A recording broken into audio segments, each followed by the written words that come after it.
हमारा next question है, let f x to y be a invertible function, show that f has unique inverse. हमारा जो function है वो इन्वर्टिबल है, मतलब उसका इन्वर्स एग्जिस्ट करता है। और यूनिक इन्वर्स का मीनिंग है कि अगर हम एफ का इन्वर्स निकालते हैं, ठीक है, इसका इन्वर्स जो निकलेगा वो एक ही होगा, चाहे जी हो चाहे एच हो, मतलब इसका अलग अलग, अगर हम कोई हमारे पास फंक्शन है अगर उसका इन्वर्स निकालते हैं तो वो एक ही होगा। ऐसे तो नहीं है कि एक ही फंक्शन के दो इन्वर्स आ जाएं, एक ही आएगा, ये हमें प्रूव करना है। ठीक है, एफ हमारा एक फंक्शन है, हमने let f x to y be N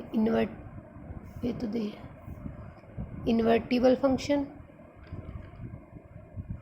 ठीक है, हमने लेट कर लिया कि कोई फंक्शन है वो इन्वर्टिबल है, इसका मतलब कि इसका एक इन्वर्स एग्जिस्ट करेगा ही करेगा। हम लेट कर लेते हैं, या let f has two inverse.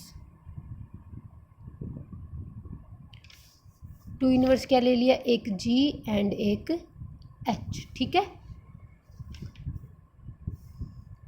अब हम अगर निकाल लें जैसे एफ ओ जी, क्योंकि जी क्या है, एफ का इन्वर्स है ना, मतलब एफ का इन्वर्स इन्होंने बोल दिया जी भी है और एफ का इन्वर्स एच भी है, लेकिन इन्वर्स तो एक ही होता है। और एफ का इन्वर्स जी है, जब जैसे एफ का इन्वर्स एफ इन्वर्स होता है तो एफ ऑफ एफ इन्वर्स निकालते हैं तो हमारा क्या आ जाता है, आइडेंटिटी ना। अब हम ऐसे निकाल दें, एफ ऑफ जी निकाल लें, ठीक है, तो हमारा क्या आएगा, आइडेंटिटी ऑफ आइडेंटिटी। जैसे एफ ऑफ जी है, वाई यूज़ होगा ना इसमें, क्योंकि इसकी कोड डोमेन वाई है, तो आइडेंटिटी ऑफ वाई आएगा। अगर हम ऐसे ही एफ ऑफ एच निकाल लें, क्योंकि ये भी इसका इन्वर्स है, तो वो भी क्या आएगा, आइडेंटिटी ऑफ वाई। यही हुआ, मतलब एफ ऑफ जी वाई और f of h y is equal to identity of y. हम इसको क्या लिख सकते हैं, f of g of y, इसको लिख सकते हैं हम f of h of y is equal to identity y. ये तो रहेगा ही रहेगा। अब ये अगर ये दो f of g y f of h y है और दोनों इक्वल आ रहा है, इसका मतलब जी वाई और एच वाई तो सेम ही होगा, तभी इक्वल आना चाहिए। बट हम लेके क्या चले थे कि ये दोनों तो अलग अलग है, और आ गया क्या हमारा, ये एक ही है, इसका मतलब g is equal to h. तो हम क्या कह सकते हैं, क्योंकि f हमारा इन्वर्टिबल है, ठीक है, इसको हम ऐसे कैसे लिख दिया हमने, क्योंकि f इन्वर्टिबल है, इन्वर्टिबल है इसका मतलब वो 1 1 भी है, 1 1 होता है तो हमारा क्या होता है, f of x is equal to, अगर f ऑफ y इक्वल है तो x is equal to y होता है ना, वही है ये f of g y is equal to f of h y, मतलब ये वाला और ये वाला इक्वल होगा, तभी हमने ये लिख दिया एफ इज़ इन्वर्टिबल। तो हम लिख देंगे कि एफ इज़ 1 1 1 1 है, तो हम ऐसे लिख सकते हैं। ठीक है, अभी हमारा आ गया जी इज इक्वल टू एच, तो मतलब ये हमारा जी और एच कोई अलग अलग नहीं है, इसलिए हम कह सकते हैं hence f has a unique inverse. ठीक है, अब हमारा नेक्स्ट क्वेश्चन है, नेक्स्ट क्वेश्चन क्या दे रखा है, कंसीडर एफ एक फंक्शन है जिसकी डोमेन है 1 2 3 एंड कोडोमेन है A B C. Given function दे रखा है f1 a, हमने ले लिया ये a लेट कर लिया, ये b लेट कर लिया। a हमें क्या दे रखा है 1 2 3, b हमें दे रखा है a b c। 1 की इमेज a, 2 की इमेज b, 3 की इमेज c। तो हमारा जो फंक्शन है वो हमें क्या मिल गया, 1a 2b 3c हो गया, ये हमारा फंक्शन आ गया। अब हमें निकालना है एफ इन्वर्स। मैंने तुम्हें एक ऐसा एग्जाम्पल भी करवाया है ना पहले, अगर हम इसका इन्वर्स निकाल लेंगे तो क्या होता है, ये पोजिट हो जाएंगे a1 b2 C3, ठीक है, एफ इन्वर्स आ गया। अब हमें शो करना है कि एफ इन्वर्स ऑफ इन्वर्स, कि एफ इन्वर्स का इन्वर्स निकाल लेंगे तो वो एफ के इक्वल आएगा। अब इसी का इन्वर्स निकाल लेंगे ना, तो इसका इन्वर्स क्या कर देंगे, इन्वर्स ऑफ इन्वर्स। जब इसका वापस ऐसे करेंगे 1A 2B और 3C, ठीक है, ये किसके इक्वल है, एफ के इक्वल, तो हो गया show. F of inverse of F is equal to f, hence prove, ठीक है। नेक्स्ट क्वेश्चन, नेक्स्ट क्वेश्चन क्या है, let f a function x to y be an invertible function, show that the inverse of f inverse is f. जो हमने अभी last question में किया था ना कि ये होता है, ये हमें शो करके दिखाना है कि होता है तो कैसे होता है, ठीक है। सॉल्यूशन हमें दे क्या रखा है, function x to y be an invertible function. Invertible का मतलब क्या होता है, बाइजेक्शन। इन्वर्टी का मतलब यही होता है। और हमारे एक थ्योरम होती है कि inverse of A bijection is also a bijection, होता है ना कि inverse of a bijection function is also bijection,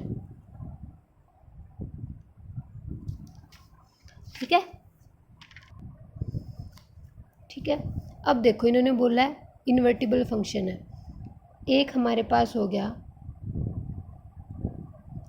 since f x to y be an invertible function, ठीक है। जब ये इन्वर्टिबल है तो मतलब हमने मान लिया, तो हम लिख सकते हैं कि एफ इन्वर्स वो क्या होगा हमारा, y to x is inverse of f, यही होगा ना।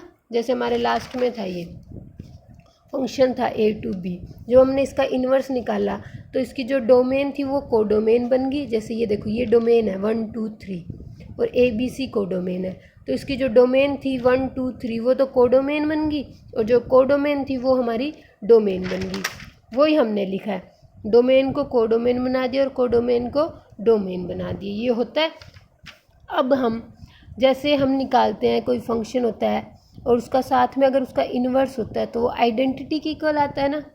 हम अगर निकाल लें एफ इन्वर्स ऑफ एफ, मतलब ये टू ये वाई टू एक्स, तो एक्स टू वाई ये क्या निकलेगा हमारा, आइडेंटिटी ऑफ एक्स, ठीक है ना, क्योंकि f to y to x ये जो हमारा कोडोमेन इसकी और डोमेन सेम होनी चाहिए ना, ये होगी तो ये आइडेंटिटी ऑफ एक्स आ गया। अब अगर हम निकाल ले एफ ऑफ एफ इनवर्स तो हमारा क्या आएगा, आइडेंटिटी ऑफ वाई, ठीक है। जब हम यूँ लिख देते हैं कोई function f of ji is equal to identity, तो एफ क्या होता है, जी का इन्वर्स होता है ना, यही लिखते हैं। अब ये है F inverse of F is equal to identity आ रहा है, तो हम इसको ऐसे नहीं लिख सकते, जैसे एफ ऑफ जी था तो हमने लिख दिया था कि एफ इन्वर्स है, मतलब इसके इन्वर्स लगा दिया और जी के इक्वल आ गया, तो इसमें इसके इन्वर्स लगना चाहिए ना, f inverse of inverse is equal to इसके एफ के, ठीक है। क्या आ गया ये हमारा f inverse of inverse is equal to f, तो यही हमें प्रूव करना था, हैंस प्रूव,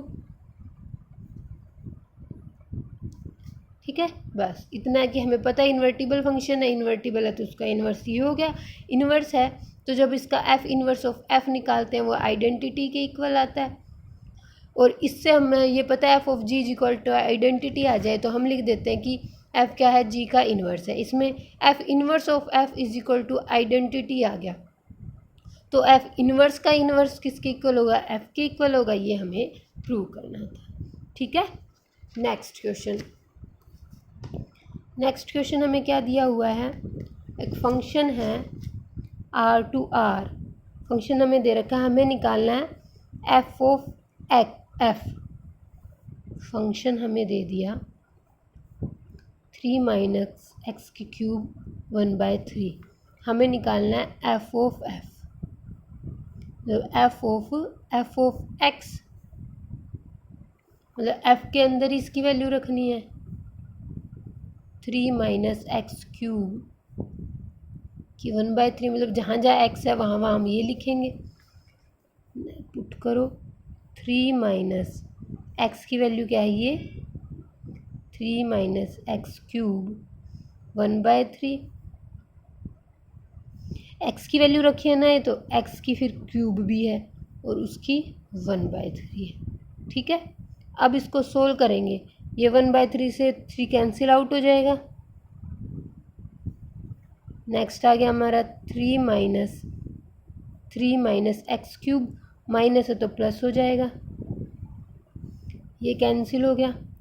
अब क्या रह गया, एक्स की 1/3, फिर ये कैंसिल हो गया एक्स, तो हमारा एफ ऑफ एक्स किसके इक्वल आ गया, एक्स के, तो ये हमारा सी ऑप्शन। ठीक है, नेक्स्ट क्वेश्चन। नेक्स्ट हमें क्या दे रखा है,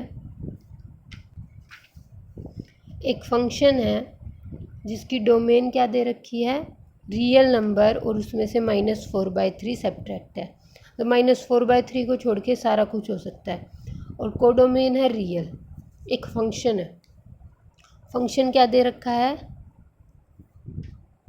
4x upon 3x + 4। The inverse of f is mapping g, उन्होंने बोला है कि g क्या है, f का इनवर्स है, और उसकी डोमेन और कोडोमेन क्या है, डोमेन तो है रेंज ऑफ f, और कोडोमेन है जो इसकी डोमेन थी। मतलब ये g क्या हो गया, इनवर्स ही हो गया, इसका मतलब g इसमें क्या दे दिया इन्होंने, g is the inverse of f, तभी इसकी डोमेन और कोडोमेन चेंज होगी। हमें इसकी इनवर्स फाइंड आउट करनी है। ठीक है, इसके मैंने ऑप्शन नहीं लिखे, इनवर्स फाइंड आउट करनी है। अब इनवर्स के लिए हमारे पास क्या होना चाहिए, 1 होना चाहिए और ऑन2 होना चाहिए। इन्होंने तो पहले ही बोल दिया कि ये इनवर्स है, तो हम डायरेक्ट इसका इनवर्स निकाल लें। इनवर्स निकालने के लिए हम क्या करते हैं, f of x is equal to y, function 4 is equal to 3x + 4 is equal to y. इसकी डिपेंडेंसी चेंज कर देंगे, 3xy + 4y, x है यहाँ पे। ठीक है, अब इसको इधर ले आते हैं, 4x - 3xy is equal to 4y, x common आ गया, 4 - 3y is equal to 4y, और x is equal to 4y is equal to 4 - 3y। अब यही होता है हमारा, अगर f of x is equal to y है तो x is equal to f inverse y। ये हमारा आ गया x is equal to f inverse y is equal to 4y minus divide by 4 - 3y, और इस फंक्शन को उन्होंने डिनोट किससे किया है, तो g, हम इसको g भी लिख सकते हैं, g of 4y upon 4 - 3y। अब ये x में लिखना है तो इसको x में लिख दो, g of x is equal to हमारा आ जाएगा 4x अपॉन 4 - 3x। ठीक है, अगर इसे y में पुट करना है तो हम इसको y में कर देंगे बस। अब हमारा आंसर देख लेना, y में है तो y में रख दो, x में है तो x में।